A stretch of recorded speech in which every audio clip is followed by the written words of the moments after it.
he is a lawyer or barrister or whatever you would, all those august titles by profession. And he's also served as an acting stipendiary and circuit magistrate. But I think his first love is sports, because he served as the president of the B3As, and under his leadership, the Bahamas won its first 3 Olympic gold medals in athletics. His political service has included 2 stints in the Senate, and he is currently the elected member of Parliament for Carmichael.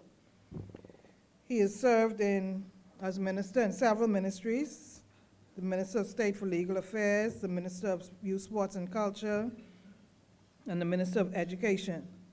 But I am most proud today to say that he is the current Minister of Public Works and a friend to and great supporter of the engineers, architects, surveyors, and all of the technical staff in the Ministry of Public Works. So I give to you Mr. Thomas Desmond Bannister.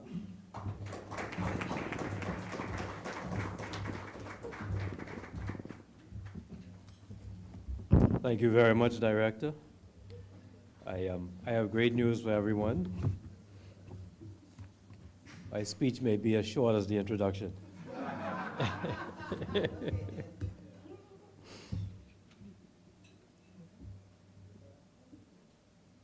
Permanent Secretary, Undersecretary, Mrs. Sonia Brown, Director, distinguished ladies and gentlemen, good afternoon.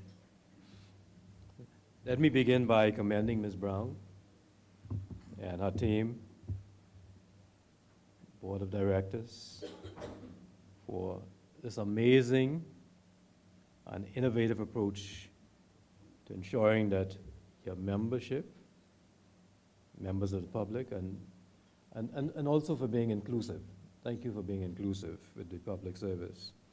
Are here to participate in this important information sharing and idea generating exercise.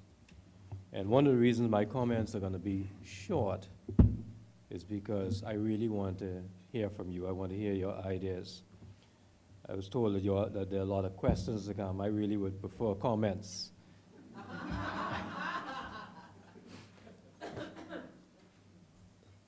But we all understand how important it is to be on the cutting edge of what you do, particularly what you do.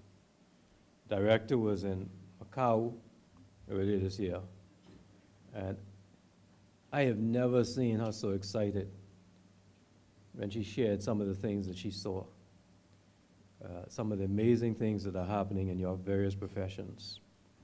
And some of those things, I'm sure, are going to be happening in the Bahamas soon. So as you stay on the cutting edge, I also want you to remember that the Ministry of Public Works is your partner and your friend. If it hasn't always been that way, it is that way now, and I want all of you to appreciate that. You will have seen the changes in the ministry that have occurred recently, and you will continue to see more progressive changes. In fact, our newest member engineer is here today on the second row, Mrs. Simonet, welcome. You started work yesterday.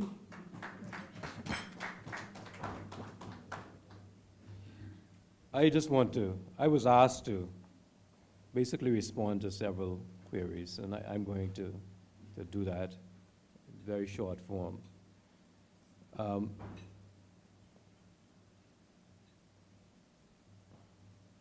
I know that you had some concerns with the ministry's involvement in facilitating economic stimulation in a more efficient and through more efficient and effective processes within the construction industry and within the built environment.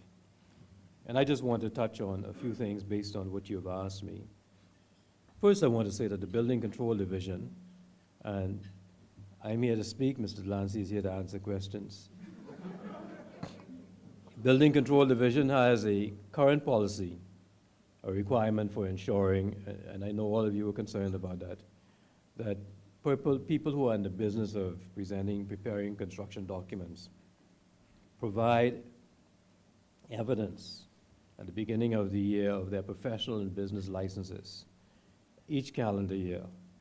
And the only exception is the requirement of professional practice indemnity insurance, which is not a requirement under the current buildings regulations. I know that they are looking at how to modify or revise that, but I'm also going to say to you that the government is looking at this issue of ease of doing business. And over the next year, you're going to see one central government database that's going to make things a lot easier with respect to that. And as we do that, I expect that building control will modify their practices because they will have everything there in the database also. Secondly, to assist in the reduction of time that it takes for building the application review process and approvals, the buildings control is actively pursuing an electronic platform for concurrent plan processing by all of the agencies that involve in the permitting process. And that initiative is going to we envision, is going to impact the processing time tremendously. We know that that is one of the concerns that you have because many of those complaints come to me. And many of you want to be able to get on with what you have to do professionally, and you are concerned about any delays that you face. So some of those inconveniences are going to be delayed, going to be changed, with you physically having to come back and forth to the ministry's office. We have to continue to seek to become more modern in our practices, just as you are in yours. And we have to be able to not continue to do things the old ways. We have to modernize, we have to improve. And the more the pressure that you put on us to do it, we have to do it, and we will do it. So we're going to create more transparency in the process. That's going to benefit all of you. It will benefit your clients and the foreign direct investment process. And that has also become a priority under the Prime Minister's Development Unit. So look for that to become a reality next year. I'm also pleased to tell you that Buildings Control has considered, has initiated and completed its draft policy for a third-party inspection process that the architects and the engineers have been after me in relation to. And I want to thank Ms. Brown for being very, very persistent. The benefits of that we expect will be twofold. First, it's going to provide additional economic opportunities for professionals and qualified non-professionals, those who are licensed trade persons, who are within the construction industry and want to play a more significant role in their industry. And it's also going to ease the burden on the Building Control Division with the inspection load that we have. The draft third-party inspection policy is expected to be brought forward for review, for legal vetting and consideration by our office early next year. And it can only be successful if you take it very seriously, have a good look at it, spend some time giving us your feedback. We would really value hearing from you. So your involvement in that process and that is critical. Let me thank you again for the continued guidance and the sharing that you've done with me coming into the ministry from another profession, and certainly not having an idea of many of the challenges that you face in your various professions. Some of you have been very, very good at that. I'm extremely grateful for that. And I want to say to you that there are going to be more opportunities coming through the ministry. We have had a number of consultancies this year. The process is going to become even more transparent than it has become before. But we have had several consultancies that many of you have participated in. We thank you for that. The big one next year is a really big challenge. And we're trying to figure out how to do that. and that is the glass window bridge. That is going to be a huge challenge to be able to see what our amazing minds can come up with respect to the replacement of that bridge and create a corridor that is going to connect North Eleuthera, connect the mainland. That's going to be very, very important. Look for that to come on stream next year. And we certainly want to see and hear innovative thoughts that come from our profession. In that respect, I want to briefly just touch on a concern that you have with respect to what I understand is the participation of non-Bahamians in your various industries at a level that has caused you a great deal of concern. And we've discussed with many of you, and I'm certainly open to hearing from others, any number of ways that we can combat that. I can't tell you the policies are going to be put in place now at a national level, but I can tell you that I am still listening to your profession. I share your concern that developments come online in the Bahamas and you are essentially a secondary party in the process because everything is already in place when it gets here in the Bahamas. I also share the concern that when those things do happen, too many in the profession readily simply sign on to it. And there's going to have to be cooperation at several levels if you really want your profession to benefit.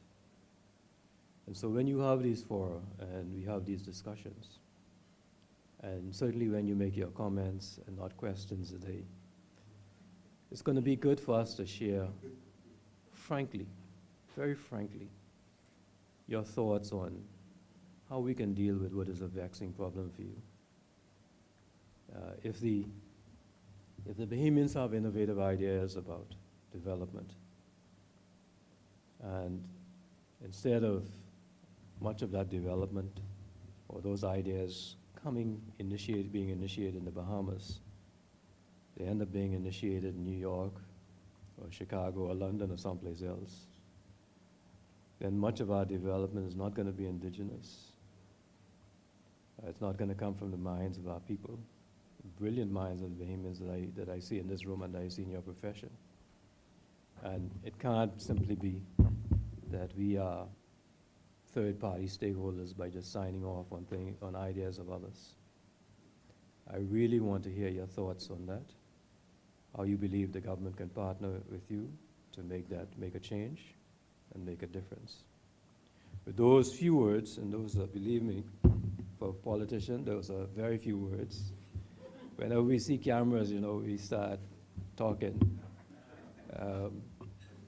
So with those few words, I want to thank all of you for being here. I want to thank you for your patience. I would have loved to be here earlier this morning, but we had some meetings that I could not, that I had to participate in. Thank you very much, and good afternoon. All right, with the proposed e-procurement, that is for all goods and services that are going to be purchased by the government. So that will include for consultancies.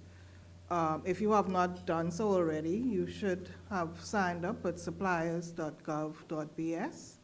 Right now, they're just in the process of collecting the information on various entities. When the system goes fully online, there will be a further pre-qualification questionnaire that you would have to complete. And that's where you would give details of the goods and services that you offer. And then that would allow them to streamline and group persons, because now I asked them about 2 or 3 months ago, can you send me a list of all the persons who signed up? So they had sent me this Excel spreadsheet with thousands of names. People selling toilet paper, pencils, engineers, architects, contractors. I'm like, so right now it's just a mass database that they have no way of grouping. So when the pre-qualification phase, that's the next phase, comes in, then you would have to provide an upload information. You'd have to upload a copy of your current business license, your VAT registration, and things like that. So then, once that is all done and everybody's cataloged, and I'll just, I guess, just to walk it through, I'll just give an example. We're going to build a government building. If we're going to go to have it designed, we would have to prepare a RFP. That RFP would be posted to the website. And anyone who meets the qualifications, we would set particular criteria of who is able to respond.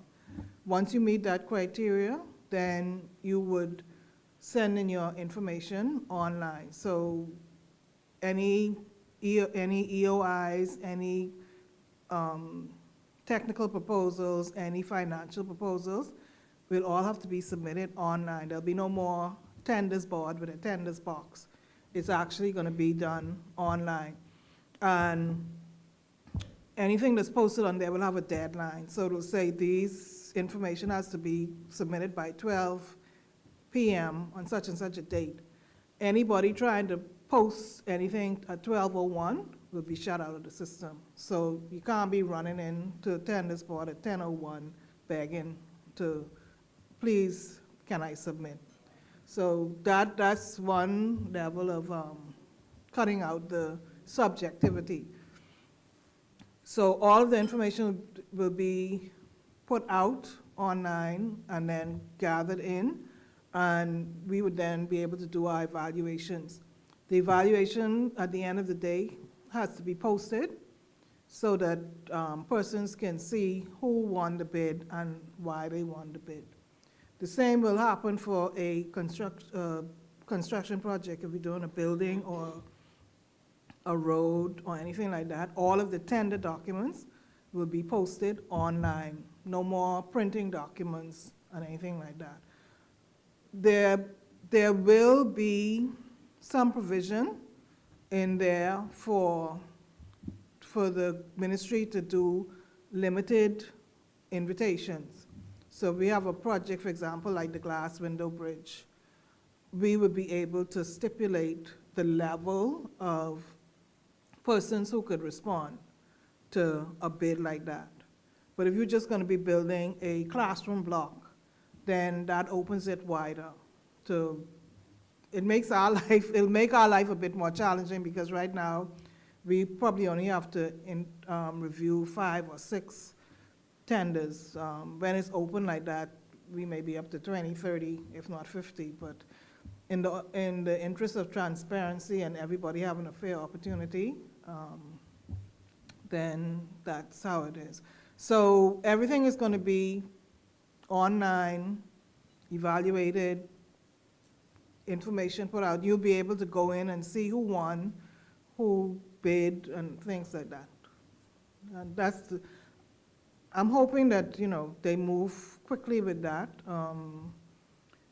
and get that off the ground. Mm-hmm. Oh. I was going to make a comment. To the minister, it's a comment and suggestion. First of all, I applaud your efforts. Not a political response, but hopefully you're given the opportunity before we get into the election cycle to actually to see some of these things come to fruition, because as professionals, we obviously encourage this expedition of the approval process. Being in the field, I'm an architect. For over 20 years, I had to deal with the frustration of how long it takes to actually get a project out, and having to answer that question from international and local persons as to why is this gravity of time involved. So once again, I encourage you in that effort, and hopefully we'll see that come to fruition. I don't want to be presumptuous, but I know sometimes these projects went from the initiation of the developers coming in. I think that's, you know, these developers come with a conception of their project, right? And they sort of come in with a mindset of what they want to develop, and without consultation of local professionals to add value. And I think that we should drive the development of our country, and that we should not, we're always sort of invited at the tail end to kind of participate and see this come to fruition. And some persons are fine with that, just getting the revenue from that. But there are some of us who really have a love for this place and feel that the outcome of these developments should be strongly, should come from the professionals who understand, who have to live here, who have to deal with these developments, whether they're successful or not, and then even have to deal with it when it's after. And then the government tends to have to pay for this in some way or the other, right? And so possibly at the initiation stage, maybe at the BIA level, a body like BEAPP, which is a collaboration of all the industry professionals, not just the architecture alone, could consider having maybe persons participate in the negotiation level. Like I say, not to be presumptuous, but in some respect where we could get an understanding of this and weigh in our comments to the government with the concerns from the industry professionals before these projects are so far along that we tend to have to live with it, and then the government then gets a kickback after it's too late. And the developers, I suppose you don't want them to walk, but I think valid comments and concerns from the industry professionals could hopefully allow us to develop our country in a better and more efficient way. Just a suggestion. Thank you very much for your comments. That last comment is one that is an opinion that is shared by many of your colleagues and has been put forward. So, thank you.